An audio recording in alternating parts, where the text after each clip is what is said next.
The iron wheels of the steam locomotive shrieked against the frozen rails, a piercing cry that echoed the sudden, hollow silence inside Maylin's chest. Steam billowed in thick, choking white clouds, momentarily obscuring the grim reality of the platform. But as the wind whipped the vapor away, the truth remained as cold and hard as the Montana winter. The train was leaving. The man who had sent for her, a faceless name on a crumpled letter she no longer held, had taken one look at her travel-worn face and the poverty draped over her frame, and had turned his back. He had laughed, a cruel, barking sound, and boarded the train again, leaving her standing there as the engine chugged away, taking with it the last promise of a life she had crossed an ocean to find.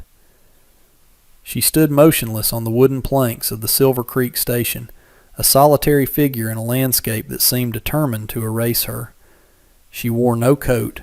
She held no suitcase. Her belongings had been lost in the crossing, stolen, or discarded, leaving her with nothing but the tattered gray prairie dress that hung loosely on her thin frame. The fabric was threadbare, offering no defense against the biting wind that howled down from the granite peaks.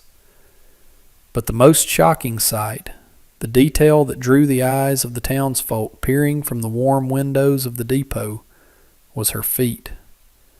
They were bare. The skin was red, raw, and cracked, pressed flat against the frost-rimmed wood of the platform. She did not shiver, though her body screamed for warmth. She did not weep, though her soul felt crushed under the weight of the sky. She simply stood, a statue of gray sorrow against the blinding white of the snow, accepting that this was the end of her journey. The station master, a man named Higgins with a face like a dried apple and eyes devoid of charity, stepped out onto the platform, broom in hand. He did not look at Maylin as a person. He looked at her as debris, something unsightly that the train had coughed up and failed to clean away. The wind picked up, carrying with it ice crystals that stung the skin like tiny whips. Maylin lowered her head, her black hair whipping across her face, shielding her eyes from the man's scrutiny. She waited for a kindness that she knew would not come. Higgins swept the snow near her feet, the stiff bristles of the broom brushing against her frozen toes. "Train's gone, girl," he grunted, his voice rough and dismissive, barely audible over the wind. "No loitering on the platform. Move along." Move along to where? The question hung in the air, unasked but heavy. To the east lay the endless plains, buried under drifts of snow. To the west, the mountains, impassable and deadly. The town of Silver Creek lay just beyond the station, a collection of timber buildings leaking smoke from chimneys, houses filled with people who had watched her rejection with amusement rather than pity. She took a step and the pain was blinding, a sharp, tearing sensation as her skin peeled from the ice, but her face remained impassive. She was the daughter of a long line of survivors. She had endured the famine. She had endured the ship. She would endure this, even if endurance meant dying on her feet. She moved toward the side of the station building, seeking the meager shelter of the overhang, away from the direct assault of the gale. Time passed in a slow, agonizing drip of moments, each second measured by the fading sensation in her extremities. The sun began to dip lower, casting long, bruised, purple shadows across the snow. Maylin pressed her back against the rough timber of the station wall, sliding down until she sat on the frozen earth, pulling her knees to her chest in a futile attempt to conserve heat. The gray dress offered no warmth. It was a shroud of cotton, damp and useless. Inside the station she could hear the muffled sounds of life, the clinking of a stove door, the murmur of voices, the scent of brewing coffee that wafted through the cracks, mocking her emptiness. She closed her eyes, visualizing a fire, visualizing the sun, but the cold was a living thing. It gnawed at her fingers. It bit into her ears. It whispered to her that sleep would be easy, that the pain would stop if she just let go. But she would not let go. Not yet. She focused on the rhythm of her own heart, A slow, stubborn drum in the silence. Thump, thump, thump. She worked to wiggle her toes, though she could no longer feel them. She rubbed her arms with hands that looked like claws, blue-nailed and trembling. The townspeople passed by occasionally, wrapped in furs and heavy wool, glancing at the heap of gray rags in the corner. They whispered. They pointed. A group of men emerged from the saloon across the street, laughing raucously, their breath steaming in the air. One of them tossed a coin near her, not out of charity, but to see if she would move to retrieve it. She did not. The coin sank into the snow, a glittering testament to their cruelty.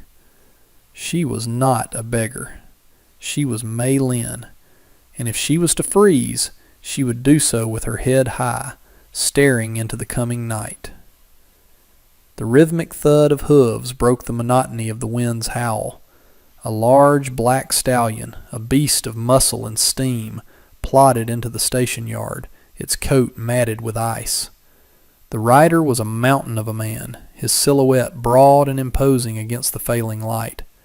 He wore a heavy duster coat, the leather cracked and worn, stained with the dust of 1,000 trails and the blood of hard labor. A wide-brimmed hat shadowed his face, revealing only a jaw set like granite, and a mouth that looked as if it had forgotten how to smile. This was Holt. He was known in the territory, not for his words, for he barely spoke, but for the quiet, dangerous competence that radiated from him. He dismounted with a heavy, fluid motion, his boots hitting the packed snow with a dull thud. His spurs did not jingle. They clinked with a muted, serious tone. He tied the horse to the rail, his large, gloved hands moving with practiced efficiency. He had come for supplies, for wire and grain, intending to ride back to his isolation before the storm fully broke.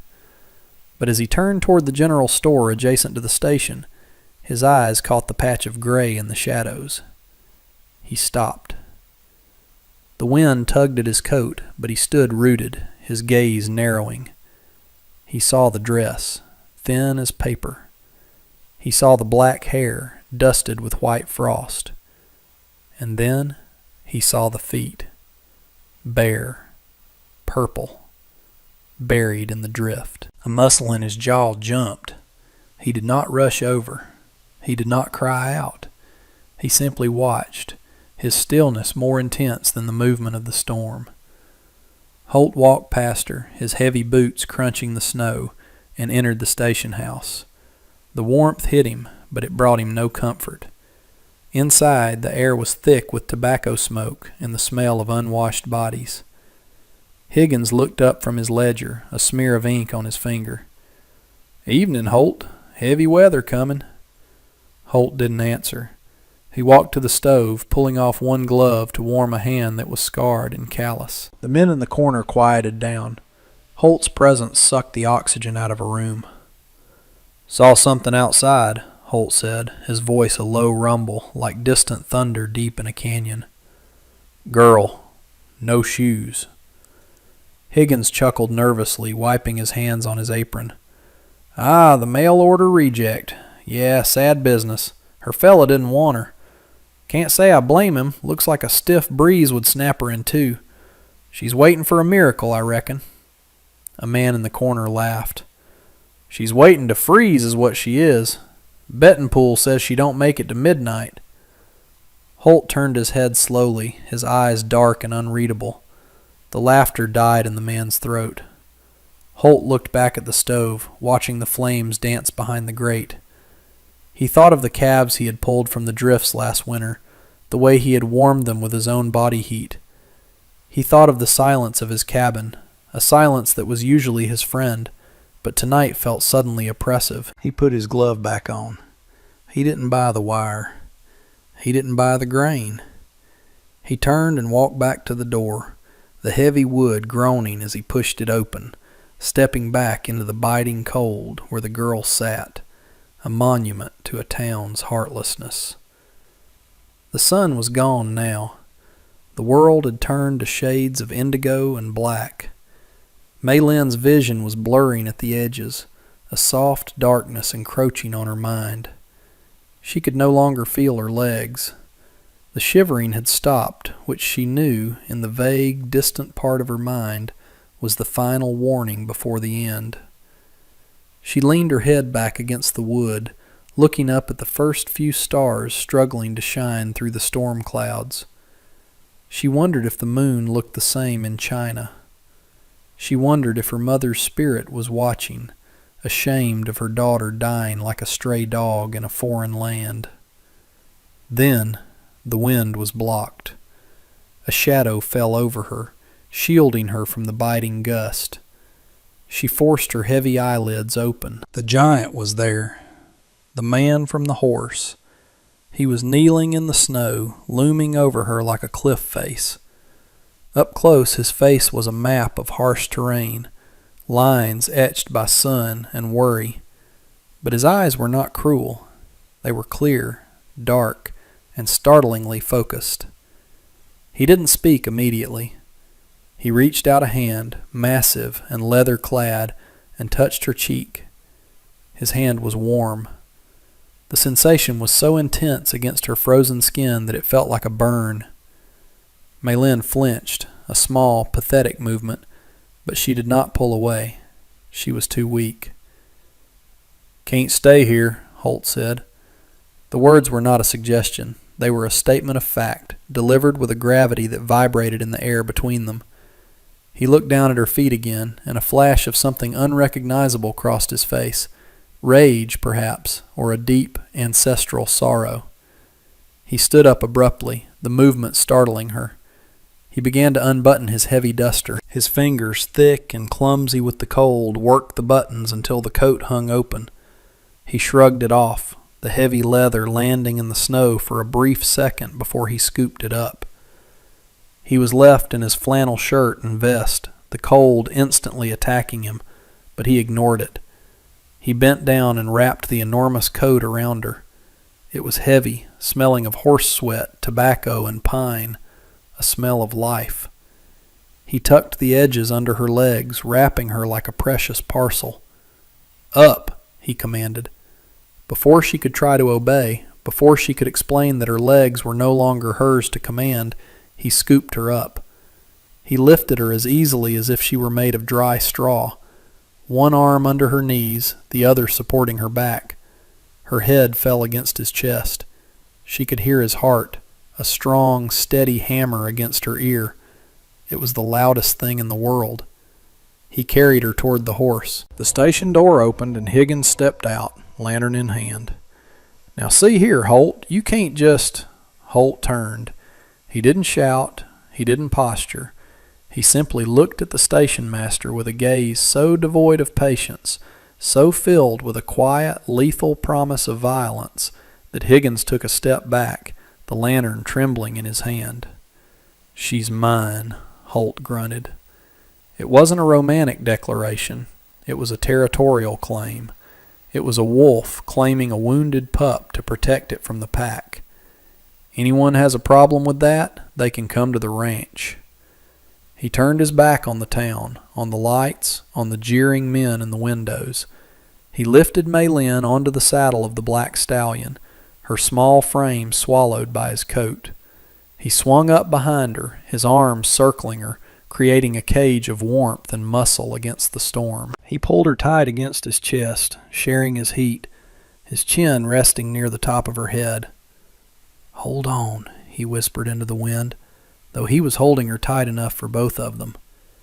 He spurred the horse, and they vanished into the darkness, leaving the station and its cruelty behind, riding into the teeth of the blizzard. The journey to the ranch was a descent into a white, howling void, where time seemed to lose its meaning, measured only by the agonizing rhythm of the stallion's hooves punching through deep drifts. Maylin was no longer a woman of flesh and blood. She was a block of ice wrapped in leather, her consciousness flickering like a dying candle in a drafty room. She could feel the immense heat radiating from the man's chest against her cheek, a furnace of life that kept the darkness at bay, but her extremities were silent, absent from her mental map of her own body. Holt did not speak. He rode with the instinct of a creature born to the wild. his body adjusting to the horse's struggles, his arms locking her into a cage of safety that felt unbreakable. The wind screamed like a banshee, tearing at the brim of his hat and driving ice into his neck, but he did not flinch. He was a man accustomed to the brutality of the elements, treating the storm not as an enemy, but as a tedious obstacle to be endured. Every few minutes his gloved hand would drift up to check her breathing, a rough, frantic touch against her neck to ensure the fragile bird in his arms had not flown away. When the cabin finally emerged from the swirling white chaos, it was nothing more than a dark smudge of timber against the snow, but to Holt it was a fortress. He kicked his boots free of the stirrups and slid down, the snow reaching his knees, his movements stiff but urgent. He did not wait to tend the horse. He carried Maylin up the steps, kicked the door open with a violence that shook the frame, and carried her into the stagnant, freezing air of his home. He laid her on the bear rug before the cold hearth, her gray dress stark against the dark fur, and immediately went to work, his movements shedding their usual lethargy for a frantic, precise speed. He struck a match, the flare of sulfur illuminating his grim face, and coaxed a fire from the kindling until the flames roared, casting long, dancing shadows that fought back the gloom. The warmth of the fire began to permeate the room, but for Maylin, the return of sensation was not a relief. It was a torture session designed by demons. Holt had filled a basin with snow and brought it inside, mixing it with just enough tepid water from the kettle on the stove to take the bite out of the freeze without shocking her skin. He knelt at her feet, his large frame hunched over, looking like a penitent monk at an altar. He took her feet in his hands, hands that could brand a steer or break a fence post, and began to rub them with a gentleness that defied his appearance. He used the cool water to slowly bring the temperature up, knowing that heat applied too fast would kill the flesh. Maylin gasped, a ragged, wet sound tearing from her throat as the nerves in her toes woke up screaming. It felt as though her feet were being crushed by stones and set on fire simultaneously. She tried to pull away, her body thrashing weakly on the rug, tears streaming down her soot-stained face. "I know," Holt rumbled, his voice rough with a helpless sort of empathy. "I know. It burns. You gotta let it burn." He did not let go. He held her ankles firmly, anchoring her through the pain, his thumbs working the circulation back into the pale, waxy skin. He watched her face, his own features tight with reflected agony. He had seen grown men weep for less, had seen cowboys lose toes to the frost for lack of care. But she endured. She bit her lip until it bled, her whimpers turning into low, guttural moans of suffering. Holt kept working, dipping his hands, rubbing, watching the color slowly, agonizingly shift from deadly white to a bruised, angry red. He saw the scars on her ankles from previous hardships, the calluses of a life of labor, and he felt a surge of protective rage so potent it nearly made him dizzy. She was a warrior in a broken body, and he swore in that flickering light that he would be her shield. Days bled into weeks, the storm outside breaking only to be replaced by a silence so profound it felt heavy. Maylin did not die. She did not lose her feet, though the skin peeled and the pain lingered, forcing her to hobble with a cane Holt had carved from a sturdy branch. For the first week she lay on his bed, buried under quilts, while he slept on the floor near the fire, a silent sentinel. As her strength returned, so did her pride. She looked around the cabin and saw a reflection of the man, sturdy, functional, but neglected. Dust coated the shelves. The windows were grime-streaked. The floor was a map of muddy boot prints. She began to work.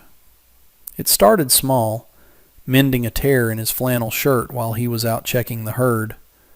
When he returned, he stared at the neat, tiny stitches, his thumb tracing the line of thread, but he said nothing. Then she scrubbed the floors. She scoured the cast-iron pans. She found a sack of flour and dried apples and made a pie that smelled of cinnamon and home. Holt would come in from the biting cold, stomping snow from his boots, and freeze in the doorway. The scent of soap and hot food hit him like a physical blow, confusing his solitary heart. He would watch her limping around his kitchen, her gray dress washed and mended, her black hair braided neatly down her back. She was no longer the ghost from the station. She was a force of nature. He tried to tell her to sit, to rest, pointing at her feet with a gruff grunt. She would simply shake her head, her eyes defiant, and hand him a plate of stew. "I work," she said, her voice quiet but firm, the first words she had spoken to him in days. "I pay for life." Holt looked at her, really looked at her, and realized he wasn't keeping a servant. He was living with an equal. The silence between them shifted. It was no longer the silence of strangers, but the companionable quiet of two people moving in orbit around each other, binding themselves together with every swept floor and every shared meal. The supplies eventually ran low, forcing a confrontation with the world they had left behind. Holt harnessed the team to the buckboard wagon, his face set in a grim line. He helped Maylin up to the seat, his hands lingering at her waist for a fraction of a second too long, ensuring she was steady. She wore a coat he had bought from a trapper passing through, too big but warm, and boots he had ordered by mail stuffed with wool to fit her small feet. The ride to Silver Creek was tense. When they rolled into town, the atmosphere changed. Heads turned. Whispers hissed like snakes from the boardwalks. The mail-order reject had survived, and worse, she was sitting high on the wagon of the most feared recluse in the valley. They stopped at the general store. As Holt loaded sacks of flour into the back, a group of men gathered. Among them was the man who had rejected her at the train station, a dandy named Vance, with a weak chin and cruel eyes. "Well, look at that," Vance sneered, stepping forward, emboldened by his friends. "The trash didn't freeze. You picking through my garbage, Holt? Didn't know you were desperate enough to take a woman I wouldn't even let scrub my floors." The air crackled. Maylin froze, her hands gripping her skirt, shame burning her cheeks. She expected Holt to ignore him, to finish his work and leave. Instead, Holt dropped the sack of grain. It hit the ground with a heavy thud. He turned slowly, his duster sweeping back to reveal the Colt on his hip, though his hand never moved toward it. He didn't need a gun. He walked up to Vance, towering over him, radiating a darkness that made the sunlight seem dim. The street fell silent. "You threw away a diamond 'cause you wanted a rock," Holt said, his voice low, carrying to every ear on the street. "She ain't garbage. She's the only thing in this town worth a damn. You speak to her again, you look at her again, and I won't be talking." He turned his back on the men, the ultimate insult, and walked to the wagon. He climbed up, took the reins, and looked at Maylin. For the first time in public, he touched the brim of his hat to her, a gesture of supreme respect. "Ready, ma'am?" he asked. She nodded, tears of vindication stinging her eyes. They rode out, heads high, leaving the town small and insignificant in their dust. That evening the cabin felt different. The vindication of the afternoon had stripped away the last barriers of hesitation between them. The fire popped and hissed, casting a golden glow over the room. Maylin sat in the rocking chair mending a sock, while Holt cleaned his tack, the smell of saddle soap mixing with the scent of pine. He was restless, his hands fumbling with buckles he could usually fasten in his sleep. Finally he put the leather down and stood up. He crossed the room, his heavy boots silent on the floorboards she had scrubbed so clean. He stopped in front of her and she looked up, her needle pausing in mid-air. He looked terrified, more terrified than he had been in the blizzard, more terrified than facing the mob. He went down on one knee, a slow, deliberate lowering of his massive frame that brought him to her eye level. He took her hands, his rough, scarred fingers engulfing her delicate ones.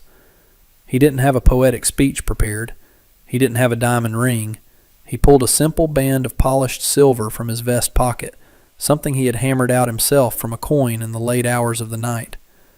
His throat worked as he swallowed. He looked at her, searching her face for the rejection he had expected all his life, but finding only warmth. "I ain't much," he whispered, his voice cracking slightly, stripping away the stoic mask to reveal the lonely man underneath. "I got this land. I got these hands. But the house, it was cold before you. I was cold." He took a breath, his thumb stroking her knuckles. "Maylin, you saved me, not the other way around." He paused, his eyes locking onto hers with an intensity that stopped her heart. "Can you be my wife forever?" Maylin looked at the man who had carried her through the snow, who had washed her frozen feet, who had stood before the wolves of the world and claimed her as treasure. She dropped the needle. She reached out and cupped his rough, weather-beaten face, feeling the scruff of his jaw, the heat of his skin. "Forever," she whispered back, the word a vow, a promise, and a prayer all at once. He slid the ring onto her finger. It fit perfectly. The wind howled outside, battering the walls of the cabin, but inside there was no fear. There was only the fire, the silence of understanding, and two outcasts who had found their kingdom in each other. They had been discarded by the world, deemed unworthy and broken, yet in the wilderness they had built a love stronger than iron and warmer than the sun. Maylin and Holt remind us that our worth is not determined by those who reject us, but by those who hold us when we are broken. True love isn't about perfection. It's about being the shelter in someone else's storm. If you believe that everyone deserves a second chance at happiness, and if this story warmed your heart, please like this video and subscribe for more stories of resilience, love, and the triumph of the human spirit.